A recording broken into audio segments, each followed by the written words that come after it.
وایو مهرباني وکړئ ما ته لار راکړئ. کله چې چاته وایي مهرباني وکړئ ما ته لار راکړئ، دغه جمله په الماني ژبه داسې وایو: bitte gib mir den Weg. bitte gib mir den Weg. ما ته لار راکړئ.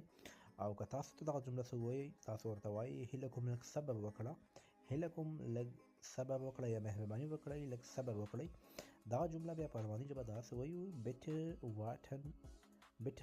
بیټر واټن مطلب لږ صبر وکړه، بیټر یعنی مهرباني وکړه، واټن وایي صبر ته. او کله چې موږ چاته وایو وارخطایي مه کوه، وارخطایي مه کوه، دغه جمله په الماني ژبه څنګه وایو تاسو کولی شئ په کمنټونو کې ولیکئ چې نور دوستان هم زده کړي او ستاسو به هم د همیش لپاره په یاد وي.